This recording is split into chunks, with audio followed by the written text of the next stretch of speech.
பாலா ஒரு சர்வதேச கைக்கூலி கைலாங்கல்ல கொடுக்குற வண்டி எடுத்து மக்களுக்கு வந்து கொடுக்குறாரு. கேபிஐ பாலாவை வச்சு இந்த நாட்டோட ஆட்சியை கவுத்துருவாங்கன்னு சீனியர் ரிப்போர்ட்டர் உமாபதி சார் வந்து சொல்லியிருக்காங்க. அதுலயும் ஒருத்தர் போட்டிருக்காரு சர்வதேச கைக்கூலியா, ஐயா நான் தினக்கூலி. இந்த இடத்துல ஒரு பெரிய தப்பு பண்ணியிருக்காரு கேபிஐ பாலா. அதாவது ஒரு ரிப்போர்ட்டர் இவ்வளவு தூரம் வந்து ஆராய்ச்சி இவ்வளவு பெரிய விஷயத்த கண்டுபிடிச்சிருக்காங்கன்னா எவ்வளவு பெரிய விஷயம். கடைசியில மக்களுக்கு என்ன சொல்லுறோம்னா, ஒரு விஷயத்த வந்து கண்மூடித்தனமா நம்பிடாதீங்க. ஹாய் டிடிகே, இன்னைக்கு நம்ம சோஷியல் மீடியா ஓபன் பண்ணாலே பாலா ஒரு சர்வதேச கைக்கூலி அப்படின்னு ஒரு வீடியோ போடுறதோ, அந்த வீடியோ வச்சு பாலா நல்லவரா கெட்டவரான்ட்டு ஒரு இன்ஃப்ளூயன்சர் வச்சு டிபேட் நடத்துறதும், அதுக்கடுத்து பாலா இது எல்லாத்துக்கும் முடிவு கட்டுறது மாதிரி ஒரு ரிப்ளை வீடியோ போடுறதும், அந்த ரிப்ளை வீடியோ வச்சு யார் இந்த சர்வதேச கைக்கூலின்னு சொல்லி வீடியோ போட்ட மீடியால இருந்து அதுல இருந்து ஒரு ரிப்ளை வீடியோ வரதும், எப்பப்பா இதை சொல்லவே எனக்கு முடியல. த மோஸ்ட் டேஞ்சரஸ், வருங்காலத்தில் மிகப்பெரிய இந்த தேசத்திற்கும் சரி இந்த மாநிலத்திற்கும் மிகப்பெரிய ஆபத்தை விளைவிக்கக்கூடிய நம்பர் 1 யார் அப்படின்னா, நீங்கள் இப்போ சொன்னீங்கல்ல பாலாவா, அந்த பாலா. சரி, இந்த வீடியோவில் எதை பற்றி பார்க்க போனா, கேபிஐ பாலாவை பற்றி பேசுவோம். எல்லாரும் காசுக்காக பேசுகிறாங்களா இல்லைன்னா உண்மையை பேசுகிறாங்களா? பாலா அண்ணன் உண்மையாலுமே தப்பு செஞ்சிருக்காரா? அதுக்கு எல்லாத்துக்கும் எவிடன்ஸோட, அதாவது எவிடன்ஸோட இந்த வீடியோவில் பேச போகிறோம். இந்த வீடியோ ஸ்கிப் பண்ணாமல் பாருங்கள். ஃபஸ்ட்டு கேபிஐ பாலா அண்ணன் மேலே வச்ச குற்றச்சாட்டுகள் என்னென்னு ஃபஸ்ட்டு பார்த்துருவோம். அதாவது பாலா வந்து ஒரு சர்வதேச கைக்கூலி. அவர் கொடுத்த ஆம்புலன்ஸ்ல வந்து லைசன்ஸ் இல்லை, இன்சூரன்ஸ் இல்லை, ஒரு மண்ணும் இல்லை. அந்த ஆம்புலன்ஸ் இருக்கிற நம்பர் பிளேட் இருக்கு இல்லையா, அந்த நம்பர் வந்து ஃபாரின் ரிஜிஸ்ட்ரேஷன் நம்பர். அதாவது அதோட விலை வந்து 80 லட்சமா. செக் பண்ணதில் அந்த ஆம்புலன்ஸ் கொடுத்தாப்புல இல்லை, ஆமாம், எல்லாமே டிபாபிள். அதுக்கு இன்சூரன்ஸ் கிடையாது, லைசன்ஸ் கிடையாது, ஒரு மண்ணாங்கட்டியும் கிடையாது. அது திருட்டு ஆம்புலன்ஸா என்னன்னே தெரியல. கைலாங்கல்ல கொடுக்குற வண்டி எடுத்து மக்களுக்கு வந்து கொடுக்குறாரு. கேபிஐ பாலாவை வச்சு யாரோ பின்னால இருந்து இயக்குறாங்க. அதாவது இவர் நல்லது செய்யற மாதிரி வீடியோ இருக்கிறதும், அதுவும் ஏழை மக்கள் நல்லது செய்யற மாதிரி வீடியோ இருக்கிறதும், அந்த மாதிரி இருக்கிற வீடியோ எல்லாத்தையும் ஷூட் பண்ணி கரெக்டா ஆங்கிள் வச்சு ஷூட் பண்ணி அதை எடுத்து சோஷியல் மீடியாவில் அப்லோட் பண்ணி ஒரு நல்லவர் தான் ரிஜிஸ்டர் பண்றதும், கேபிஐ பாலாவை வச்சு இந்த நாட்டோட ஆட்சியை கவுத்துருவாங்கன்னு சீனியர் ரிப்போர்ட்டர் உமாபதி சார் வந்து சொல்லியிருக்காங்க. இதுக்கு உதாரணம் எதை வச்சு சொல்லியிருக்காங்க, நம்ம நேபாள நடந்துச்சு இல்லையா, அதே மாதிரி ஆட்சி மாற்றம், அதாவது ஆட்சியை வந்து எப்படி கொழுந்து விட்டு எரிய வச்சாங்க, அந்த மாதிரி இங்கேயும் நடக்க வாய்ப்பு இருக்குன்னு நம்ம உமாபதி சார் வந்து சொல்லியிருக்காரு. இந்த மாதிரி குற்றச்சாட்டு வச்ச உமாபதி சார் மேல நிறைய இன்ஃப்ளூயன்ஸ் என்ன செஞ்சாங்க, உங்ககிட்ட ஆதார் இல்லாம பேசாதீங்க, ஆதார் எங்க அதை காமிங்க.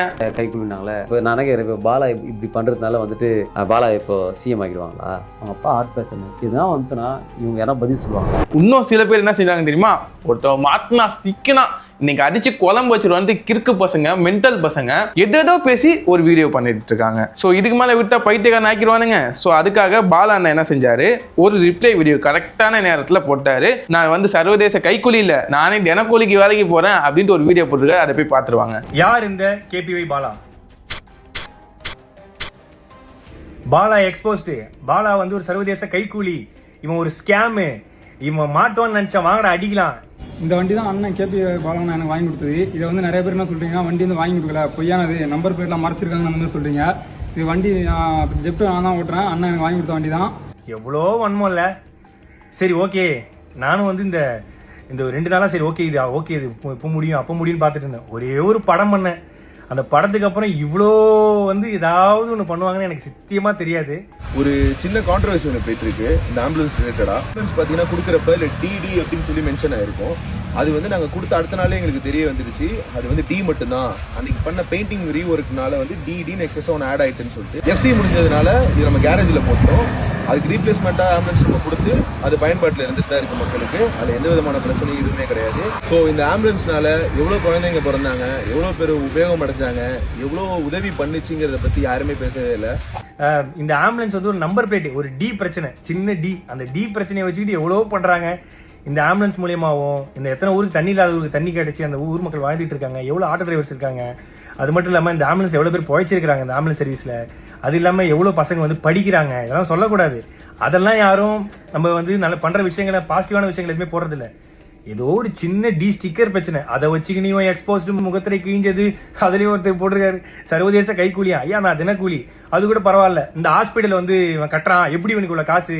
ஏங்க நான் ஈவென்ட் போகிறேன், நான் வந்து ஆங்கரிங் பண்ணுறேன், நான் படம் நடிக்கிறேன், ஆட் ஷூட் பண்ணுறேன், அதை தாண்டி நான் ஃபாரின் ஈவெண்ட்ஸ் போகிறேன். இதுலேயும் வந்து இவருக்கு ஃபாரின்லேருந்து யாரோ காசு தராங்க. யாருங்க காசு தருவாங்க அந்த காலத்தில்? என்கிட்ட ட்ரஸ்ட் கிடையாது, என்கிட்ட எந்த விதமான க்ரௌண்ட் பண்ணி ஆக்டிவிட்டிஸ் பண்ணுற எதுவுமே கிடையாது. நான் சொந்தமாக சம்பாதிக்கிறத மட்டும்தான், நான் டே நைட்டாக ஓடி சம்பாதிக்கிறதா பண்ணுறேன். அதுலேயும் எப்படி ஹாஸ்பிட்டல் கட்டினா அவ்வளோ காசு வேணுமே, இவ்வளோ காசு வேணுமே? ஏங்க நான் வீடு கட்ட வேண்டிய அந்த கால் கிரவுண்ட் இடத்துல பின்னாடி அமுதவானன்ற ஒரு 1/4 கிரவுண்ட் வாங்கி 1/2 கிரவுண்டில் வீடு கட்டுற இடத்துல நான் வந்து ஒரு சின்னதாக ஒரு கிளினிக் கட்டுறேன். அதுக்கு வந்து சொல்கிறாங்க எப்படி வந்து இவருக்கு இவ்வளோ காசு கிடைக்குது? ஏங்க இதே நான் வந்து ஒரு 1.5 கோடி ரூபாய்க்கு லக்ஸரி காரும் ஒரு அடுக்குமாடி வீடும் கட்டியிருந்தா உனக்கு எந்த பிரச்சனையும் வந்திருக்காரு நிறைய பேர் சொன்னாங்க. பட் அந்த அடுக்குமாடி வீடுக்கு பதிலாக அந்த ஹாஸ்பிட்டலும் இந்த லக்ஸரி காருக்கு பதிலாக ஆம்புலன்ஸ் வாங்கணும்னு நினச்ச ஒரு விஷயத்தினால இவ்வளோ பிரச்சனை வருது. இப்போ கூட நான் வந்து எதுக்கு இந்த வீடியோ போடுறேன்னா, சரி ஓகே நேற்று இது முடிஞ்சிடும் நினச்சேன். பட் இல்லை, இது வந்து முடிகிற மாதிரியே இல்லை. ஸோ அதனால தான் வந்து ஏன்னா நம்மளுடைய பேரை வந்து மக்கள்கிட்ட கலங்கடிக்கணுங்கிற ஒரு விஷயத்துக்காக இவ்வளோ விஷயங்கள் நடந்துட்டு இருக்கு.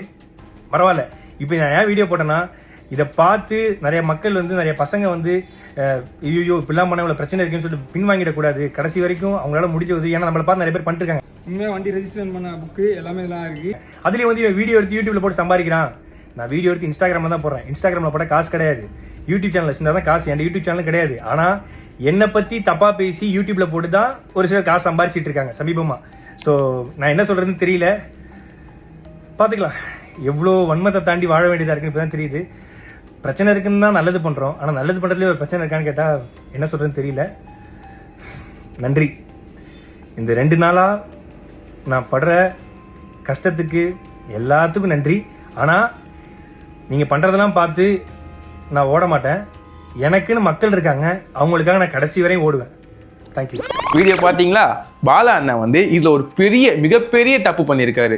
இந்த தப்புனால தான் இந்த பிரச்சனை இவ்வளோ பெருசு பகபகன்னு எரியறதுக்கு காரணமே. நெக்ஸ்ட் வந்து இந்த வீடியோவில் ஒரு வேலிடான ஒரு சூப்பரான ஒரு பாயிண்ட் இருக்கு. அதுக்கடுத்து என்னென்ன குற்றச்சாட்டு வச்சாங்களோ அது எல்லாத்துக்குமே வந்து முற்றுப்புள்ளி வைக்கிற மாதிரி வேலிடான பாயிண்ட்ஸும் கொடுத்துருக்காரு. அது எல்லாத்தையும் இப்போ பார்க்க போகிறோம். கேபிஒய் பாலா அண்ணன் அந்த குற்றச்சாட்டுக்கு எல்லாத்துக்கும் வந்து வேலிடான பாயிண்ட் சொல்லியிருக்காரு. அது என்னன்னா, லைக் வந்து என்னை வந்து சர்வதேச கைக்குலின்றீங்க, நானே தினக்கூலிக்கு வேலைக்கு போயிட்டு இருக்கேன் அப்படின்னாரு. நெக்ஸ்ட் வந்து அந்த TV50 வந்து நம்பர் பிளேட் ஏருக்கு மறைக்கிறீங்க அப்படின்னு கேட்டதுக்கு வந்து சொன்னாரு, அந்த ரிஜிஸ்ட்ரேஷன் வந்து அந்த தம்பி பேர்ல இல்லை, அதனால அதை வந்து மறைச்சேன். நெக்ஸ்ட் வந்து ஆம்புலன்ஸ் நம்பர் பிளேட் இருக்கு இல்லையா, அந்த நம்பர் பிளேட்ல வந்து ஒரு D அதிகமாயிடுச்சு, அதனால அது ஃபாரின் ரிஜிஸ்ட்ரேஷன் நம்பரு, அது 80 லட்ச ரூபா நம்பரு, அது எப்படி இவனுக்கு ஆம்புலன்ஸுக்கு வந்துச்சு அப்படின்னு கேட்டீங்க.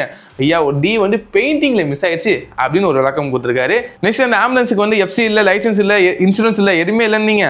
அதுக்கு வந்து இன்சூரன்ஸ் இருக்கு, லைசன்ஸ் இருக்கு, பட் FC மட்டும் தான் முடிஞ்சிருக்கு. அந்த FC முடிஞ்சதுனால எடுத்து வண்டி எடுத்து ஷெட்ல போட்டு ரீப்ளேஸ்மெண்ட்டுக்காக அந்த இடத்துக்கு ஒரு ஆம்புலன்ஸ் கொடுத்தாச்சு. FC முடிஞ்சதுனால இது நம்ம கேரேஜில் போட்டோம்.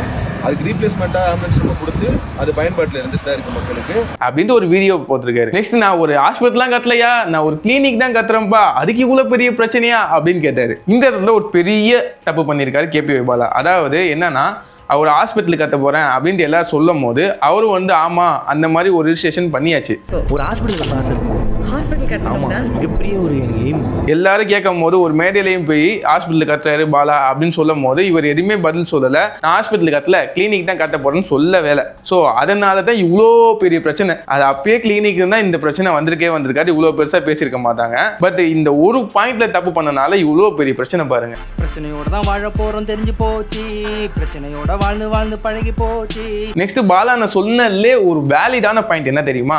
ஐயா, நான் ஈவென்ட் போறேன், படம் நடிக்கிறேன், ஆங்கரிங் பண்றேன், ப்ரொமோஷன் பண்றேன், இவ்வளோ பண்றதுனால எனக்கு காசு வருதுயா, நான் யார்கிட்டையும் வாங்கல காசு. இது வந்து ஒரு வேலிடான பாயிண்ட். ஏன்னா இப்போ நம்ம ஒரு காலேஜுக்கு ஈவெண்ட்டுக்கு பாலா அண்ணனை கூப்பிடுறோம்னு வச்சுக்கோங்க, அதுக்கு ஒரு சம்பளம் எவ்வளோ லேக்ஸ் அண்ட் லேக்ஸ்ல தான் இருக்கும், அதாவது ஒரு 1 லட்ச ரூபாய்க்கு மேலே தான் இருக்கும். அந்த மாதிரி நிறைய காலேஜ் ஈவெண்ட்ஸ் போனா எவ்வளோ சம்பாதிப்பாரு. நெக்ஸ்ட் இதை விடுங்க, ஒரு ப்ரொமோஷன் பண்ணா எவ்வளோ காசு வரும் உங்களுக்கே நல்லா தெரியும். ஒரு ப்ரொமோஷன் பண்ணியே, அதாவது இன்ஃப்ளூயன்ஸ் எல்லாம் வெறும் ப்ரொமோஷன் பண்ணியே வீடு கட்டினவங்க எவ்வளோ பேர், கார் வாங்கினவங்க எவ்வளோ பேர். இவர்னால ஒரு உதவி, ஒரு ஆம்புலன்ஸ் கொடுக்க முடியாதா, ஒரு கிளினிக் கட்ட முடியாதா, ஒரு ஆட்டோ வாங்கி கொடுக்க முடியாதா? அவருக்கு எதுவுமே சேர்த்துக்கல இது வரையும்.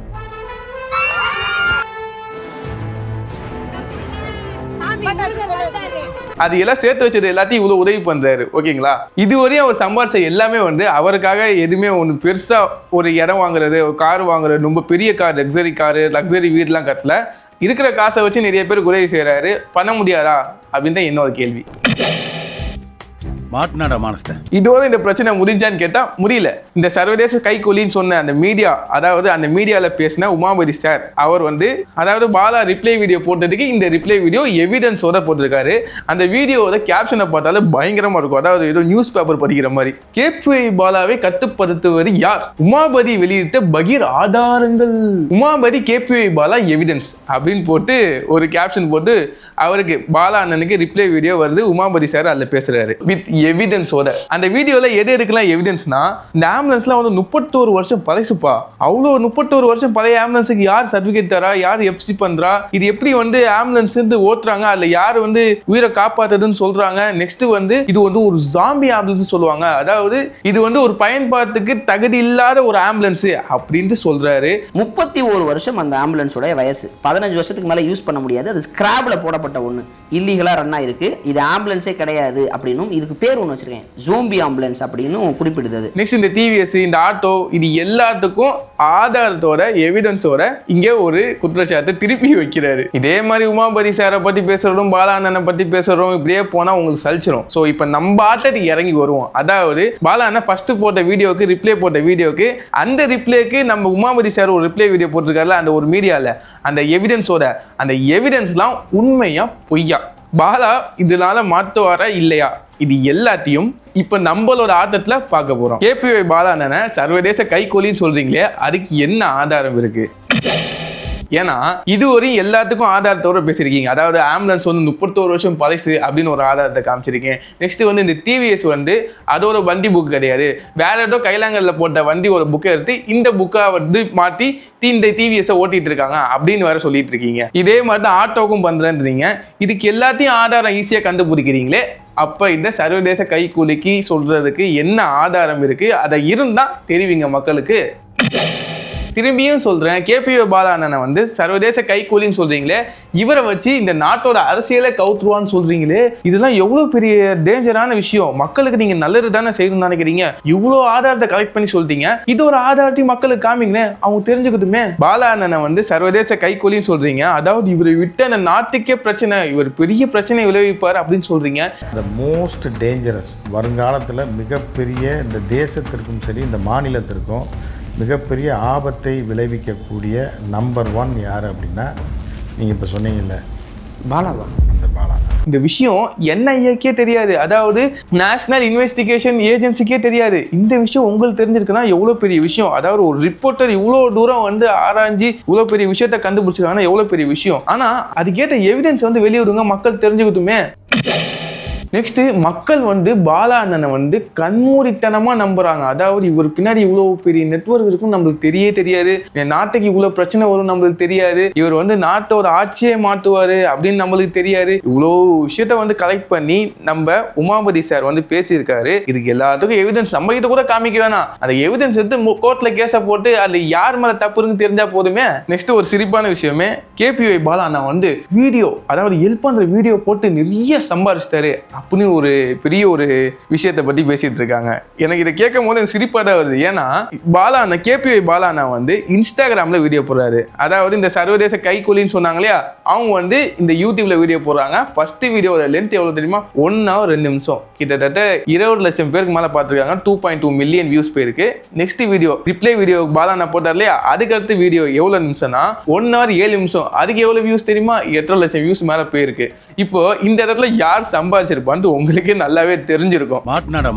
நெக்ஸ்ட், கேபிஒய் பாலா அண்ணா வந்து ஒரு புகார் வச்சிருக்கணும். அதாவது என் மேல வந்து அவதூறு பரப்புறாங்க, நான் இப்பெல்லாம் பண்ண வேலை அப்படின்னு ஒரு கேஸை போட்டு, ஏன்னா இவங்களாம் ஒரு பெரிய இடத்துல இருக்காங்க அப்படின்னா ஒரு கேஸை போட்டு இதுக்கு என்ன தீர்வு என்ன முடிவுன்னு சொல்லிடணும். இப்படியே பாலா அண்ணா மாற்றி வீடியோ போடுறது, உமாபதி சார் வீடியோ போடுறது, நெக்ஸ்ட் எல்லா மீடியாவும் பேசுறது, இதெல்லாம் ஒரு பிரோஜனமே கிடையாது. உமாபதி சார் கிட்ட ஆதாரம் இருக்கா, மீடியா கிட்ட ஆதாரம் இருக்கா, அதை வந்து கோர்ட்ல கேஸை போட்டு இவர் மேலே பேசலாம். ஆனால் இந்த வீடியோ முடிக்கிற இடத்துல எனக்கு பயங்கரமான ஒரு வருத்தம். ஏன்னா எவனா சோஷியல் மீடியா அக்கௌண்ட் ஓப்பன் பண்ணி எதோ கருமத்தை பண்றானுங்க, அதை இன்ஸ்பிரேஷனா எடுத்துட்டு நிறைய பேர் எதோ பண்றானுங்க. ஆனா ஒரு நல்லது பண்ணி ஒரு வீடியோ போடுறதுனால அவர் பின்னாடி இவ்வளவு பெரிய பின்புலம் இருக்கு, அதாவது இவர் இப்படி இருக்காரு அவர் அப்படி இருக்காருன்னு பேசி அவர் நல்லவரா கெட்டவரா அப்படின்னு ஒரு பெரிய பிம்பத்தை ஏற்படுத்தி இப்ப வந்து அவரை பாலா அண்ணனை இன்ஸ்பிரேஷனை எடுத்து நிறைய பேர் உள்ள வந்தாங்களா ஹெல்ப் பண்ண, அவங்களாம் திருப்பி போயிடுவாங்களா, இல்லைன்னா புது ஆள் யாரும் வரமாட்டாங்களா ஹெல்ப் பண்ணுறதுக்கு ஒரு இன்ஸ்பிரேஷனாக எடுத்து, இதெல்லாம் நடக்காமல் போயிடுமான்ட்டு ஒரு பெரிய வருத்தம் எனக்கு இருக்குங்க. இதை பார்த்து நிறைய மக்கள் வந்து, நிறைய பசங்க வந்து ஐயோ இப்படிலாம் பண்ண இவ்வளவு பிரச்சனை இருக்குன்னு சொல்லிட்டு பின்வாங்கிடக்கூடாது. கடைசி வரைக்கும் அவங்களால முடிஞ்ச உதவி, ஏன்னா நம்மள பார்த்து நிறைய பேர் பண்ணிட்டு இருக்காங்க. கடைசியில மக்களுக்கு என்ன சொல்லுறேன்னா, ஒரு விஷயத்த வந்து கண்மூடித்தனமா நம்பிடாதீங்க. ஏன்னா யார் யாரும் எதோ வீடியோ போடுறாங்க, எதை நம்புறது, எது நல்லது எது கெட்டதுன்னு தெரியறதுக்கே எனக்கு ரொம்ப நேரம் ஆயிடுச்சு. ஸோ அதனால என்ன செஞ்சேன், நான் உமாபதி சார் பேசினதையும் பாலானா பேசினதையும் ரெண்டுத்தையும் மெர்ஜ் பண்ணி இந்த வீடியோ ரெடி பண்ணியிருக்கேன். இந்த மாதிரி இன்ஃபர்மேஷனை கலெக்ட் பண்ணி, உண்மையான இன்ஃபர்மேஷன் கலெக்ட் பண்ணி நிறைய வீடியோ நம்ம சேனல்ல டெய்லி போஸ்ட் பண்ணிட்டு இருக்கோம். இந்த மாதிரி நிறைய இன்ஃபர்மேஷன், ட்ரெண்டிங்கான இன்ஃபர்மேஷன் வேணும்னா நம்ம சேனல் இப்போ ஃபாலோ அண்ட் சப்ஸ்கிரைப் பண்ணிக்கோங்க. இந்த வீடியோ பிடிச்சிருந்தா மட்டும் லைக் பண்ணிருங்க. இந்த வீடியோ உங்களுக்கு யூஸ் ஆன மாதிரி உங்க ஃப்ரெண்ட்ஸுக்கு யூஸ் ஆச்சுன்னா இந்த வீடியோ அப்படியே அவங்களுக்கு ஷேர் பண்ணி விட்டுருங்க. அண்டில் போயிட்டு வரேன். Tata bye by.